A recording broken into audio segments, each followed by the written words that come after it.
Welcome to the Lung Cancer Living Room. I'm Danielle Hicks. I am Chief Patient Officer here at GoTo for Lung Cancer. And for today's speakers, we have Dr. Navneet Singh, who's a professor of pulmonary medicine, postgraduate Institute of Medical Education and Research in Chandigarh, India. I hope I got that right. We also have Rachel Avery, who's the Director of Marketing and Communications at the Roy Castle Lung Cancer Foundation in the UK. We have Heidi and maybe Pierre Onda, I'm not sure if Pierre is going to join us today, co-founder of the White Ribbon Project from the United States, and Lauren Pretorius, who's the Chief Executive Officer at Campaigning for Cancer in South Africa. We could not be more thrilled to have these folks joining us today, and I've had the pleasure of having some conversations with them prior to this meeting, and it was interesting to find that although there are a lot of similarities, some of the ways we're combating them are different, and so we're seeing how things that are happening in other countries might actually be replicable in other places. So today's objectives are to really understand the challenges around the world as it relates to lung cancer stigma, the role of patient advocacy organizations and really patients themselves in helping to eradicate this stigma, and how together we can work to humanize this disease.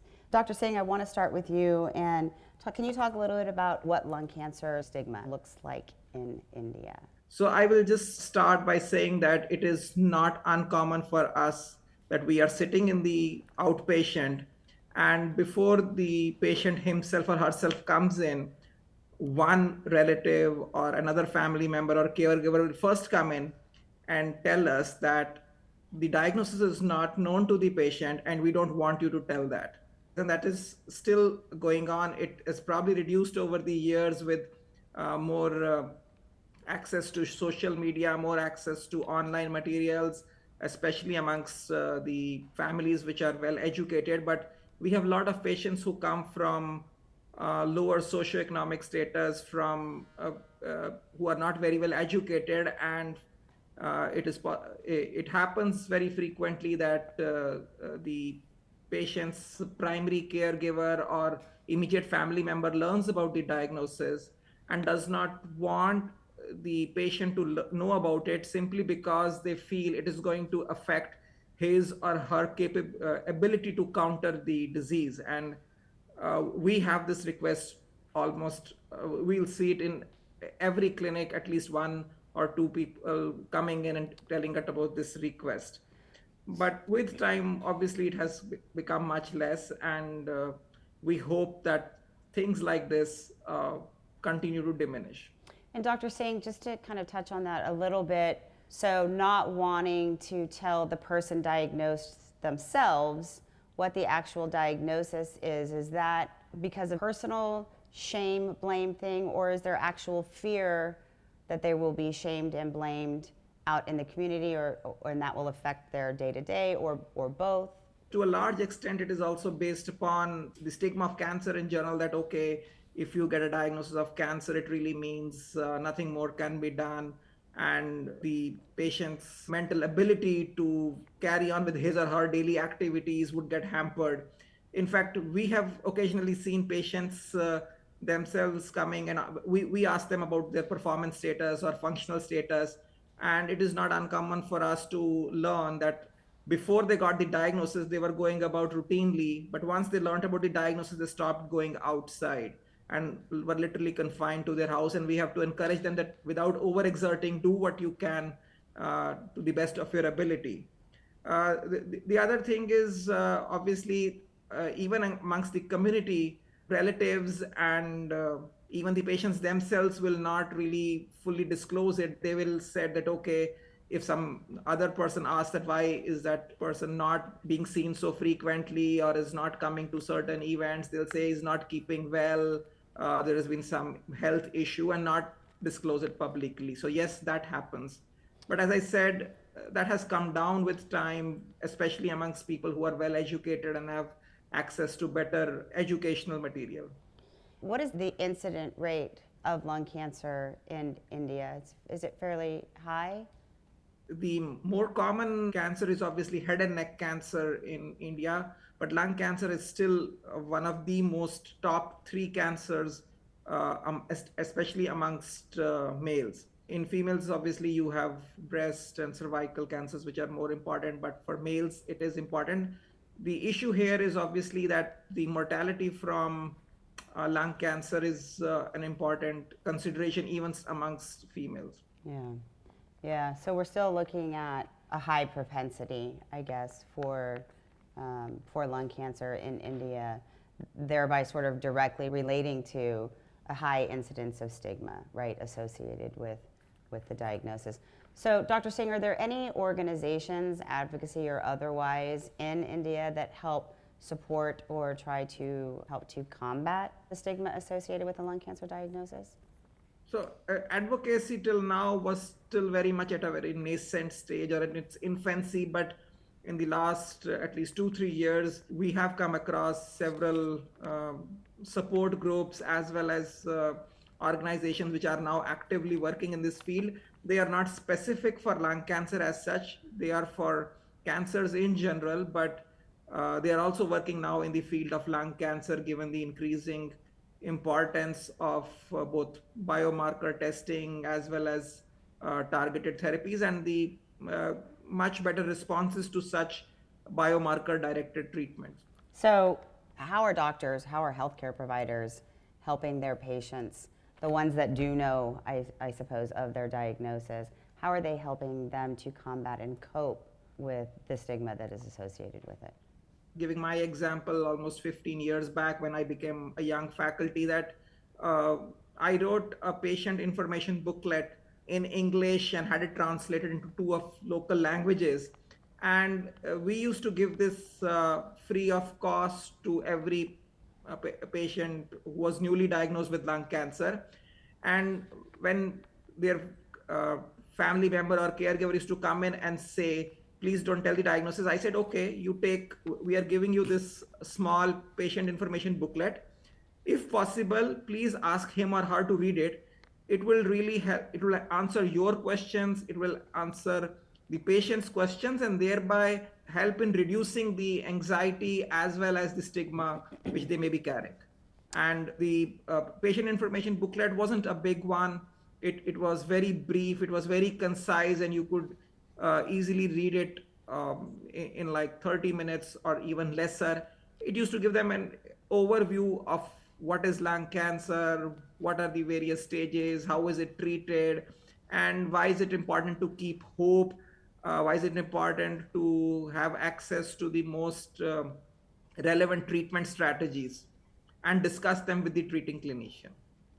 So, by way of educating the people diagnosed, you're in a sense empowering them to become their own advocates and to sort of band together. Is there any sense of community around it, I suppose? And I say that because in the US, you know, looking at breast cancer even as an example and how women banded together and really created this community, we're seeing that here around lung cancer now because, to your very, very valid point, patients are being educated and empowered to, you know, understand their disease, to have conversations with their healthcare providers, but also outside of that clinical space, this community sort of element we've seen have a huge impact here. Is there anything similar to that in India that you know of? Well, so it's not really in a very structured format, but what I can tell is that the place where I work, which caters to a large patient population and for any given outpatient has a lot of people at any given point of time, and there is a long waiting period. So we know that patients and their caregivers often talk to each other and in fact learn from each other from their experiences, and it helps them. So I don't have a way to share the photographs of how crowded outpatients look like, but they have to often wait for hours before they get seen. And during that time, they talk to each other, they learn the other person's experience, learn that, okay, this patient benefited from this type of treatment. And they'll often ask that, can I have access to an oral drug, the targeted therapy, or is that relevant for me? And so in a way, that's an informal bonding which occurs. And I guess once they go back to their native areas and they learn of somebody who has the similar disease, they tend to pass on that information. So we get patients who will come and tell us that I'm coming here because one of my close friends or close relatives was treated under you and did very well, and therefore we want you to treat us the same way. So it's more or less an informal communication channel and bonding. Great. Well, you're doing a fantastic job. I know that this programming, the living room in particular, when we look at our metrics at the end of the year from a viewership standpoint, we have almost equal the amount of people from India clicking and watching the videos as we do from the US, which is really fascinating to us, and in part because of these conversations that you're having, encouraging them to go out and educate themselves. So thank you so much. Rachel, I want to turn to you. Can you talk a little bit briefly about Roy Castle, and then we'll jump right into what stigma looks like in the UK. Yeah, hi everyone. So Roy Castle Lung Cancer Foundation is the UK's leading lung cancer charity, and we're the only charity in the UK that is solely dedicated to supporting everyone affected by the disease, so all types of lung cancer. The charity was founded in 1990 by Professor Ray Donnelly, who at the time he was a highly recognised chest surgeon in Liverpool, and he was just growing increasingly frustrated that by the time he met patients, there was nothing he could do to help because they were coming to him too late. It was too advanced for surgery. So he wanted to do some research into early detection to try and change that. And ultimately the stigma meant that actually no one else was interested. He couldn't get it funded anywhere, so he decided to do it himself, and that's how the charity was born. It was originally known as the Lung Cancer Fund, and we later became Roy Castle Lung Cancer Foundation when a UK beloved entertainer called Roy Castle went on to develop lung cancer, and it completely shocked the nation. He was very much beloved and still is. He was a non-smoker, and his lung cancer was attributed to playing a trumpet. He was very, very talented, and one of his talents was he was a trumpet player. And he was playing in smoky jazz bars, and he was diagnosed. He went very public with his diagnosis to raise awareness and highlight the fact that anyone can get it. And he ended up taking part in what was called the Tour of Hope, which was a tour around the UK, raising awareness, raising money, and he raised over £1 million, which went towards the first lung cancer research centre. And research has remained at kind of the heart of our charity. We've funded over £30 million into early detection and patient experience. And that's actually laid the foundation for the newly implemented screening programme for lung cancer that the UK has now been got the green light for. And then the charity also offers a wide range of support services, and we do a lot of outreach work to obviously raise awareness and improve conversations, challenge stigma, challenge misconceptions. I love it. So what does lung cancer stigma look like in the UK? So I've been at the charity for over 7 years now, and I think actually stigma has changed in that time or shifted slightly. I think when I first started, stigma was having a really severe impact on people who didn't fit the profile, and we were seeing that that was severely delaying people's diagnosis. And don't get me wrong, that's still a major issue. We did a recent survey with NHS England, and 14% of people still believe that lung cancer only affects people who smoke. So there's still big mountains to climb, but I think we find ourselves in a position where we're encountering a division within the disease. In the UK, we're starting to hear this phrase, non-smoking lung cancer. It feels like there's this desire to kind of segment the disease and who it affects, and people are therefore being put into two camps. They're those who smoked and those who haven't, and it's not overtly stated, but it feels like it's insinuating that there are people who deserve it or deserve it more and people who don't. And for us as a charity, supporting everyone affected, that is not helpful, and in fact that only fuels stigma further. It feeds those feelings of guilt and shame by someone who has smoked. It potentially widens health inequalities, and it can discourage people with symptoms from seeking help, and potentially denying them a chance of an earlier diagnosis. I mean, for us, it's about balance. Absolutely, we've got to get the message out there that everyone can be affected. If you have lungs, you can get lung cancer, but we can't do it by finger pointing and pointing blame at other people. We need to make sure that we're representing everyone affected by the disease, and that people know that they can come to us for help and support without judgment.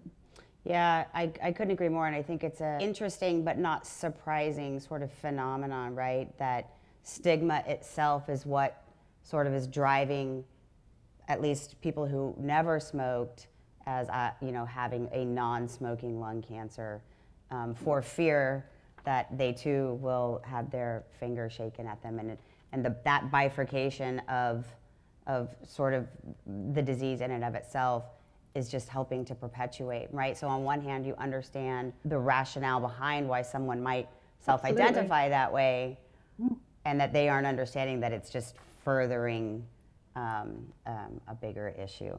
So what are some of the things that you all are doing out there to help combat that very thing?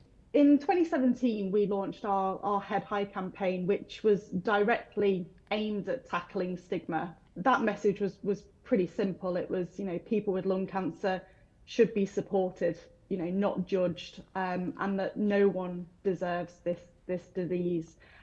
People shouldn't be made to feel ashamed, and they should hold their head high. That was the point of the campaign, and that was my first campaign at the charity, and it holds a really, really special place in my heart. And it's pretty much laid the foundation for every campaign since. And we're running our Be Unforgettable campaign this Lung Cancer Awareness Month, and that's challenging kind of three primary misconceptions: the nihilistic perceptions around the disease, so people having this very fatalistic opinion that it's lung cancer, it's the worst kind of cancer, there's nothing that can be done, so I won't even bother to get that diagnosis because you can't do anything, it's going to kill me. So that's we need to get over that barrier. We need to show people that there are so many more treatment options now. The other misconceptions the campaign looks to challenge is symptom confusion, so people expecting to have particular symptoms like a persistent cough, and then of course patient stereotyping, so demonstrating that you don't have to be a certain type of person to get lung cancer, that it really does affect anyone. And we do all this by using real life examples, and we let the people that it affects do the talking. We put them kind of front and center. We don't actually talk about stigma directly anymore, and I know that might sound a bit strange, but the thinking behind that is the more you tell everyone there's a stigma, the more you remind everyone about the potential stigma. So instead, we try and set the example that we want other people to follow. We don't ask our patients about their smoking history because to us, it doesn't matter. It doesn't affect the support we give. And actually, we find out if someone hasn't smoked, they tend to tell us that very, very quickly on in sharing their experience. They're much more likely to kind of mention that. I mean, ultimately, we're trying to fight against this division, this smoking and non-smoking, and we just want to try and bring people together to overcome it. And for a lot of us, it's very personal. It's personal to me. I lost my dad to the disease, and for us, it's smoking shouldn't define a person. It doesn't define a person, and we don't want to focus on that. We're trying to rehumanize people that are affected by lung cancer, and the label of smoker, the term smoker, it's not a positive label. It feels like quite a derogatory word. So we try and eradicate that from how we communicate. So we say people who smoke or have smoked rather than that label of smoker and non-smoker. My dad was a smoker, but he was so much more than that. He was a dedicated and supportive father. He coached football, soccer to thousands of kids. He loved golf. He, played board games with me for hours. So he's so much more than that label of smoker. And that's what we try and get across with our campaigns. And it's been a really momentous year for us in the UK. We've had the announcement for a national screening programme, and this is real progress, and hopefully this helps to start to change people's mindset, because finally people at high risk of lung cancer are being given the opportunity to have the disease caught at the earliest opportunity. And I'm hoping that's telling people that you matter, and we need to just lose this stigma now. I love the head high concept and the initiative, and I can hear your passion behind your work that began, as you said, with that. And it's interesting, at GoTo, we're in contact with patients day in and day out, like you all are, and that's not a conversation we have either, and you're absolutely right. People who never smoked are pretty quick to self-identify that. And, in talking about screening, we're thrilled that it's making its way. But screening doesn't come without its own set of challenges that stigma directly sort of relates to. Can you talk a little bit about what you've maybe noticed there, or what some concerns might be, and if you have any thoughts about how to maybe combat that early on? Well, yeah, that's a huge question, isn't it? So the smoking, the screening program that's been approved for the UK, it's for people 55 to 74 with a smoking history, and that could be that they're still smoking now, or that they smoked 30 years ago. If it's on their medical records, they will be invited for screening, which is fantastic. It's a huge step forward. But obviously, on the other hand, you have people that don't fit into that category. Either they're younger, either they don't have that smoking history, or they're over 74.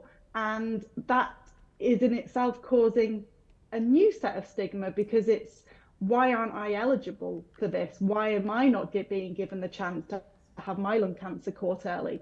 So we are met with a lot of frustration, and I think it's completely understandable, and it's such a sensitive subject that I completely understand why people are having that sort of reaction. I think from our point of view, we see it as the first step forward, and a huge step forward, but it is the first step, and I think we're constantly going to be evolving this screening program. So we funded some research that looked at non-Hodgkin lymphoma survivors, because lung cancer is one of the biggest causes of death within that group of people. That research identified 2 people with, it was only a small project of about 100 people, but it caught 2 lung cancers. So that project is now being expanded on, and there's talk of potentially bringing that into the criteria. So I think it's constantly evolving, and we're seeing a lot of research being done around the impact of air pollution and triggering EGFR mutations. So who knows? I think hopefully this is step one, and we can just continue to evolve and build a screening program that is more inclusive. But every screening program has its criteria. We can't be screening everyone for everything, unfortunately. Breast cancer in the UK is 50 plus. Younger women get breast cancer, but they're not necessarily screened until they're 50. So it just seems to have added more fuel to the fire because of that additional criteria of a smoking history. Yeah, I would agree, and I think to your point, we have to be grateful that we have screening for lung cancer now, right? Although that comes with challenges. We've had it in the U.S. for a long time, yet still, I'm going to give a rough average on the high side, 7% of the people that qualify are actually going out and getting screened. And then on top of that, the adherence to follow-up protocols is also a challenge, right? So I think we have a long way to go, but I, like you, am grateful that it's finally here. Dr. Singh, I think you had a question for Rachel? It wasn't really a question. I just wanted to echo what she was saying. So the thought of segregating lung cancer among people who have smoked versus those who have not smoked is in a way flawed, not just from the stigma point of view, because you may have people who have had heavy tobacco smoke exposure versus those who have had very little amount of tobacco smoke exposures, and that can fundamentally affect both the molecular profile and the way they end up getting treated. So it's not correct to just segregate them as smoking and non-smoking. Yes, it is very important we document as our in our baseline records about the smoking exposure, but we never tell the patient that you have got the disease because you smoke. We never tell them. Yeah. I am sure people who have smoked realize that probably they got it because of that, but it is something which is self-realization, and it doesn't have to be really rubbed in. Obviously, people who have smoked a little bit they tend to behave largely as the people who have never smoked, and therefore trying to just arbitrarily segregate them is not correct. Yeah, I agree. I think back to my teenage years and even before that, and a couple of U.S.-based organizations were running fairly hit 'em hard anti-smoking campaigns, well-intended, right, to try to encourage people to quit smoking because smoking is bad for a very long list of reasons. But because of sort of the approach that was taken, it had directly sort of embedded in the minds of people everywhere that smoking is what's gonna give you lung cancer. So Heidi, I want to move on to you, and can you give a brief history of the White Ribbon Project? Sure. So being a lifelong health enthusiast and health educator and fitness trainer with no known risk factors and no symptoms, I was incidentally diagnosed with stage 3A inoperable lung cancer in October of 2018 and told that I had about 4 to 6 months to live because I was inoperable. Obviously, I'm here now. It's 5 years later, and I benefited off of research, thank goodness, chemoradiation and then durvalumab, so off of the Pacific trial. And I felt very alone initially in this diagnosis, and I didn't know how to find the community. There was no literature about advocacy organizations anywhere where I was treated in infusion lounges or radiation waiting rooms. And I started to approach the healthcare center and the big NCI Cancer Center here in Colorado. What are you going to do for Lung Cancer Awareness Month in November? And I was either getting dismissed or ignored and eventually humiliated with a response. And I thought, why is it okay to communicate or not communicate at all with me just because my cancer happened to originate in my lungs? How dare people talk to me like that?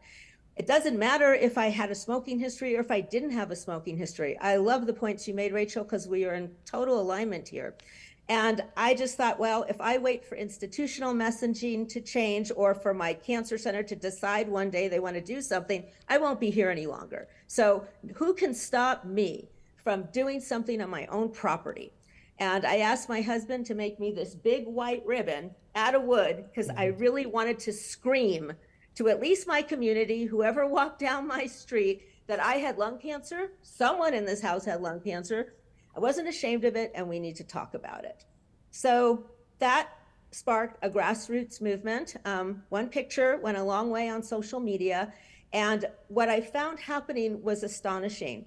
I thought, who's going to want this? It's just me. No one's ready to speak out. But people from all over the country were asking me for ribbons, and we continued to make them. And I said to myself, we'll keep making them because if someone wants something this big, they're ready to talk about it and humanize this disease. And one of the obstacles here is, again, just what Rachel talked about. My story is really easy to tell, but we want the people who have smoking histories to be human to those who look at them. So I encourage people to tell their story. You talked about labeling languages. The IASLC put a very good language guide out. And I know it's hard initially, but we need everyone to adopt this language. I can't tell you how many people I meet who are ready to speak out, whether they're patients or caregivers or people who have lost loved ones. And they always describe themselves or their loved one that they lost as, yeah, he was a smoker. And I just said, you know what? He was never a smoker. He was a husband. He was a father. He was whatever he did for a living. And he happened to have a smoking history. That's different than just wiping away the total identity of someone by describing them this way. And here in the United States, we have these instant sort of medical release of tests and that people get before their doctors even see them.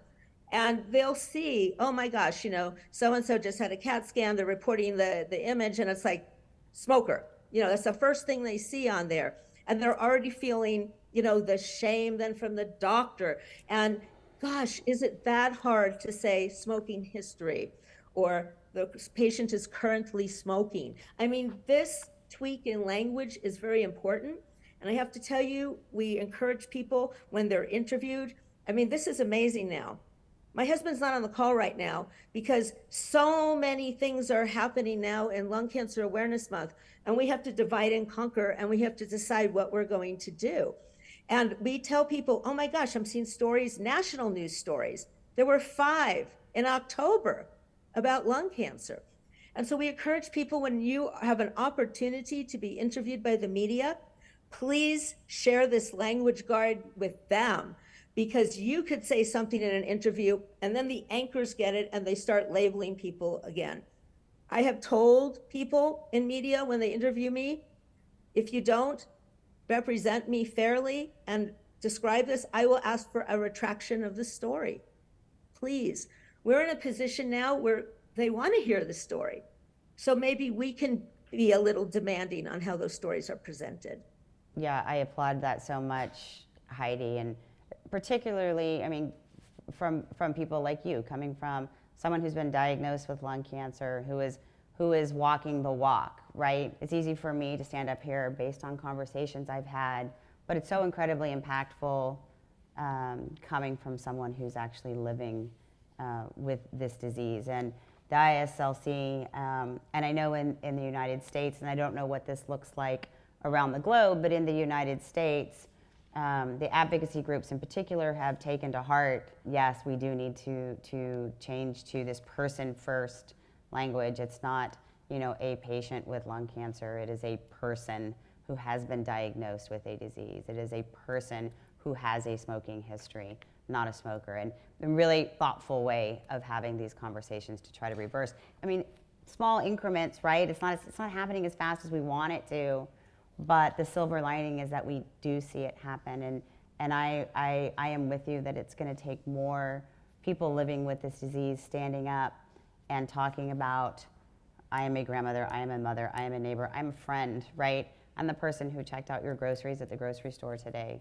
I am human. So humanizing and messaging, I think, is incredibly, incredibly important.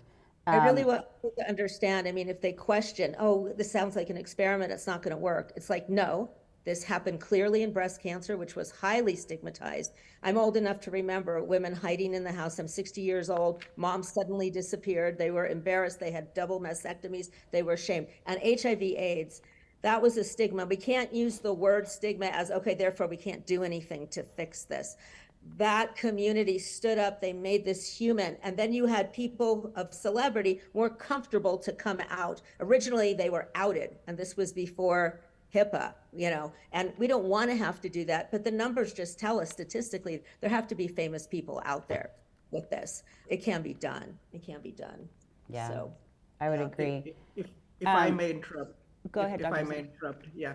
So I just want to re-emphasize what he told about the ISLC language, this thing. So it's not uncommon for even us to hear oncologist colleagues telling, oh, the patient failed this treatment. So we have to tell them, no, that is wrong. The patient's disease progressed on this treatment, or this treatment did not work for this patient. It is completely wrong to use this terminology. And I think the ISLC did a wonderful job of coming up with that terminology, because it gives a very wrong message. And as rightly pointed out, if it passes on to the media anchors and then further out and becomes a norm, it's not correct. So whenever I have the chance, I always tell that, okay, do not use this word patient progressed or patient failed treatment. It's not that. The treatment did not work, or the patient's disease progressed despite this treatment, and that is the correct way to use. Similarly, smoker lung cancer patient, no, it's a person who developed lung cancer and had smoking exposure or had history of smoking. That's how to go about it. And I just want to share our mission statement. I want to make that clear. And, you know, the mission statement was made by survivors and some people in the medical community and some caregivers. And it was established in January of 2021 when we were when we were applying for a nonprofit status. The mission of the White Ribbon Project is to promote and increase lung cancer awareness by changing the public perception of the disease. No one deserves it. And we use the word public perception because we are not changing faces. These are the same faces. We have heard from people in the smoking, community that we don't feel like we're included because you want to change, and it's like, no, we are changing the perception of someone who smokes. We are making you human, real, someone we can all empathize with. So I just wanted to clear that up. Thanks, Heidi. Rachel, I see your hand up. Yeah, I just wanted to share a really recent example from the campaign we've just run. So we put a press release out, and we're working with the National Health Service and running community engagement events. The media took our press release and edited it. So it was very people with opportunity to learn more about lung cancer. They changed the headline to "Smokers Get a Chance to Learn More About Lung Cancer." So it's the role of the media is perpetuating, and what image do they use alongside it? They use someone with a cigarette, and that is what we're up against. And I also wanted to ask Heidi if we've seen, it's almost like a disproportionate amount of people now who want to share their story who don't have a smoking history compared to those who do. I wanted to know if you also experienced that. Yeah, that's one of the biggest challenges here. And so we are working hard on that to make people, feel welcome and more comfortable. I mean, I've done that from day one. So it's not just about one person. We need collaboration across the board. If you find somebody who is willing to do it and then showcase that, then it makes others, more comfortable.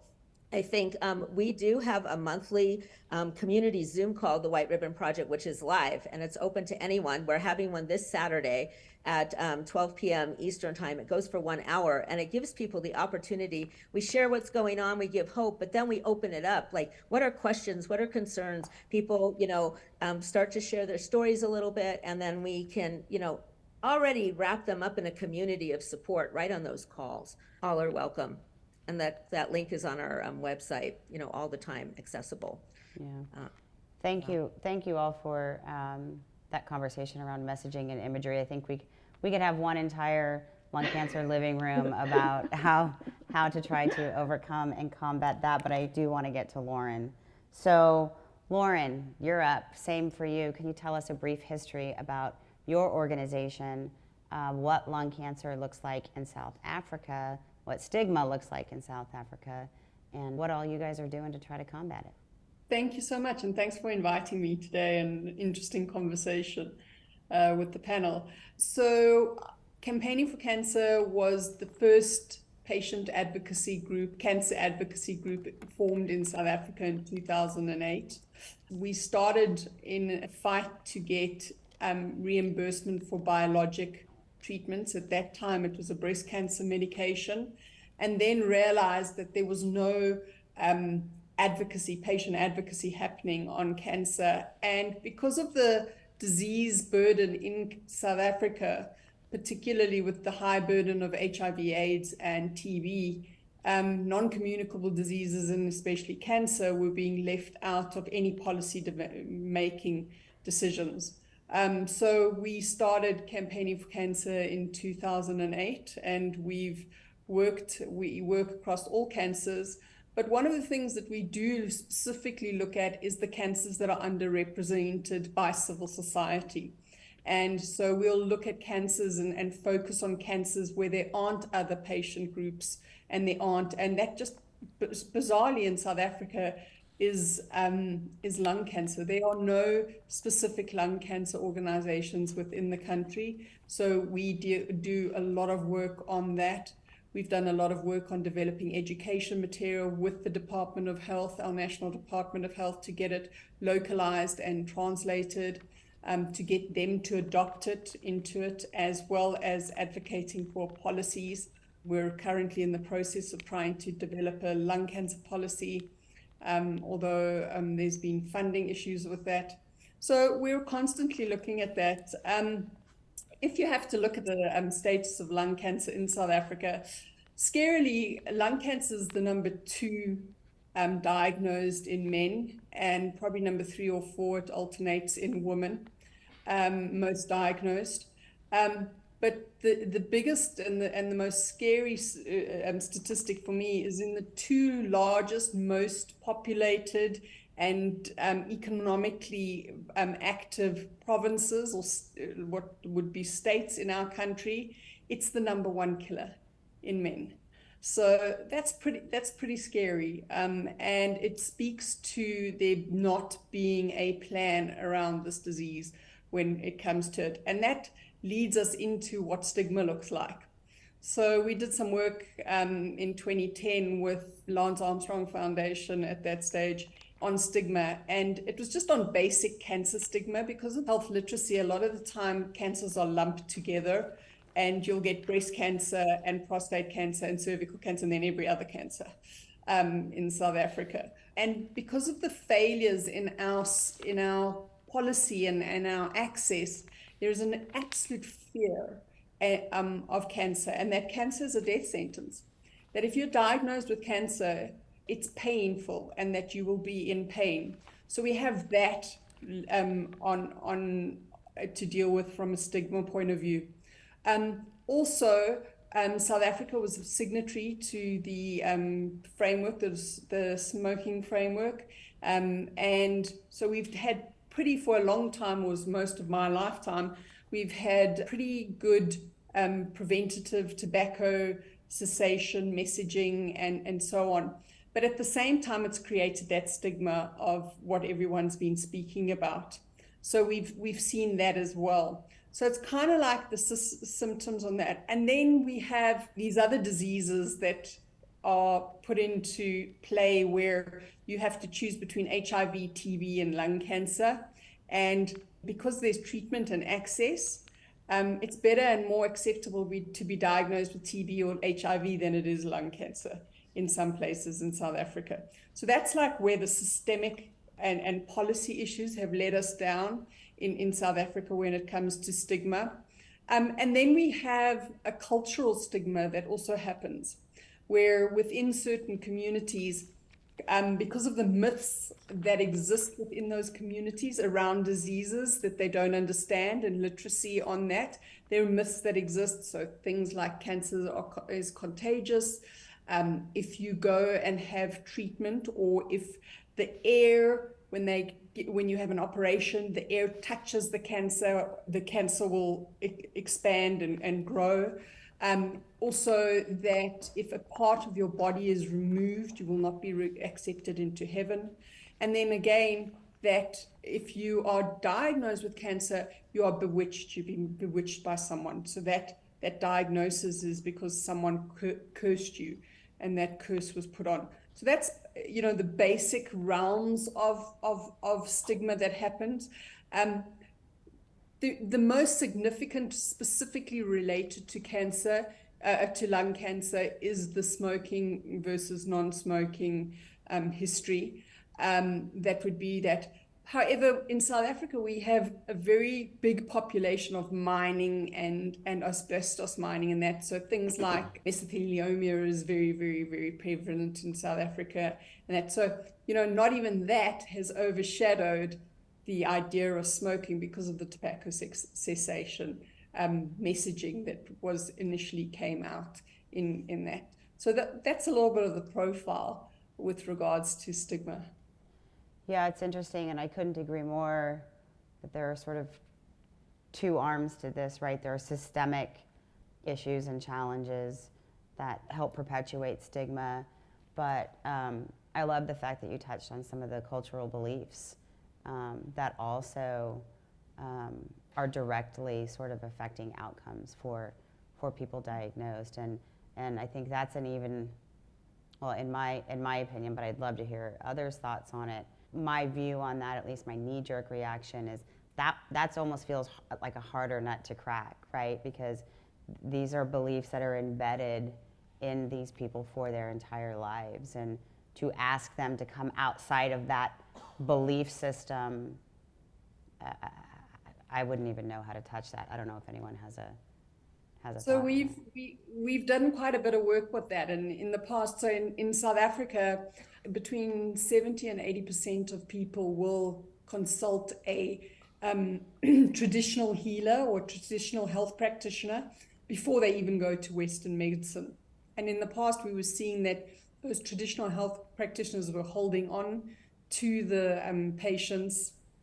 And when we we started to work with them and to understand what that was, and it was actually an easier nut to crack than we thought, because it came down to, well, you're taking my clients away from me, and that Western medicine doesn't see the benefit of the spiritual journey that I go through with my clients. And we started to then educate the traditional health practitioners on cancer, and for them to understand and to admit that they couldn't cure cancer, and then begin to do the talking and the liaison between the Western medicine and the traditional medicine, to try and get them to understand that there's a role between both of those and that there's a common ground to be filled. So we've seen that work quite well. We're not all there yet, but it's definitely been eye-opening on both sides of the camp. We did something similar, so with the lung cancer screening pilots, so they're dotted around the UK, well, England at the moment, there's not a full rollout, and we've worked with kind of mosques and faith leaders and got them to almost endorse and buy in and support the program and communicate that to their communities. So it's trying to give it the green light within those communities as well, which I think is similar to what Lauren was saying. Yeah, and I think in the US we've worked in that space as well. I'm thinking more along the lines of someone whose belief system is either not to take any medication at all, not to remove any body parts for fear of not getting into heaven. Those feel like sort of these insurmountable sort of, how do you approach that? We've done specific campaigns on myth busting, so trying to educate and do that health literacy in a way that's culturally sensitive and on that. So that's one of the things, is putting as many facts out as possible, so that when that is there is there are resources for whoever's going against that information to provide that agency for them to argue their point. Yeah. Lauren, before we move on to sort of all of us and some sort of final thoughts about this, is there anything else you want to share with how your organization is working towards combating this stigma? Number one is on a policy point of view, and we do this through two ways. We've created patient advisory boards and mapped out patient journeys, and then taken those patient journeys to decision makers to showcase to them where that stigma and where those problems are doing it, so to sensitize them, obviously. We've also looked at the work on expanding access to treatment. The treatment is very basic that patients receive in South Africa. And then we've created think tanks through multiple stakeholders to come up with solutions. We're busy looking at creating that for next year, trying and advocate that there's integration into the TB programs that are running, that are significantly funded by PEPFAR and USAID for HIV and TB, that have actually created like siloed health systems where you can't access, where we have people being screened for TB and then picking up a lung cancer and not being able to refer the patient on. So, educating on that point of view. And then we have our patient advocate incubator, which is an online learning platform to try and provide information available to patient advocates, as I said, and educate them as much, and giving them a resource and a library where they can find credible information, as well as educate themselves and get some capacity building. Yeah, I think that's great. And I think we've had a lot of conversations, and each of you, some of the things that are sort of bubbling to the surface around solutions, and some of us are doing some of this, but things to continue to think about around educating people diagnosed, empowering them to be their own advocates, to share their stories, to be a face behind or in front, I guess, of the diagnosis, messaging, imagery, continuing to look towards solutions for systemic and cultural influences that might be attributing to the stigma, including this myth-busting thing. But I want to go around the horn one more time. There's Pierre. Before we close out, and I know this is an impossible question, but if there was one thing that you would like people watching today to take away from this conversation, what would that be? It is not necessary to have smoking exposure to get lung cancer, and basically what everybody has been saying these days, anybody with lungs can get lung cancer. And number two is with the increasing advances for both diagnostics and therapeutics, it is important to consult a treating clinician or an oncologist who is well aware of what can be done in the best possible manner, including doing biomarker testing wherever feasible and offering the appropriate targeted or immunotherapy based upon those results. I think it's just about people. I think we've said this repeatedly. It's losing these labels. It's not focusing too much on smoking history, but in the same breath, not deliberately ignoring it, which I actually think we had a phase of doing. You know, we were so determined that, you know, smoking history didn't matter that we just sidestepped it. And I think that felt like we were trying to hide away from it as well. So I think, you know, if we can find people, and it is about balance, isn't it? It's about having that full representation of people who are affected, who are comfortable talking about all the different aspects.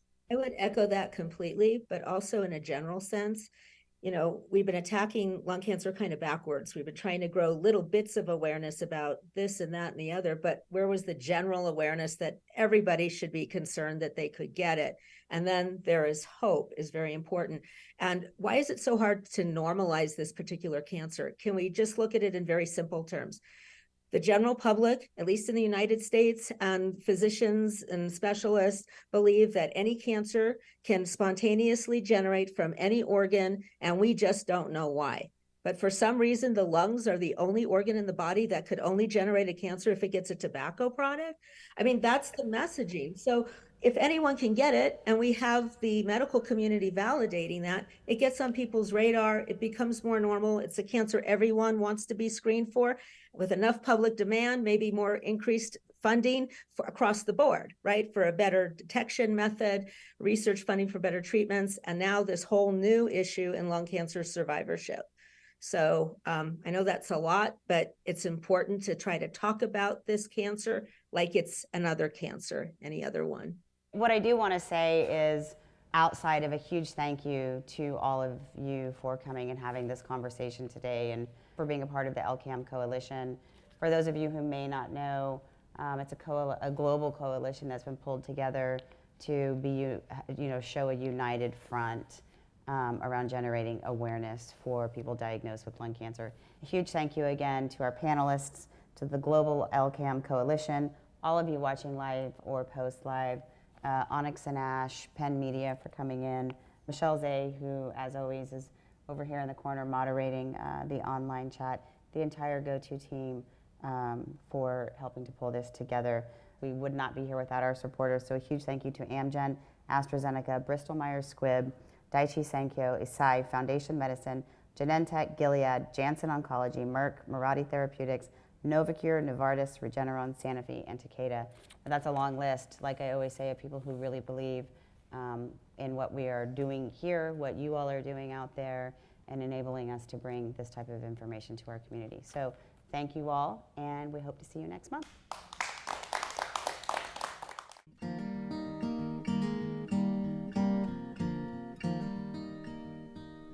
So I'll be brave if you're brave. I'll be brave, but only if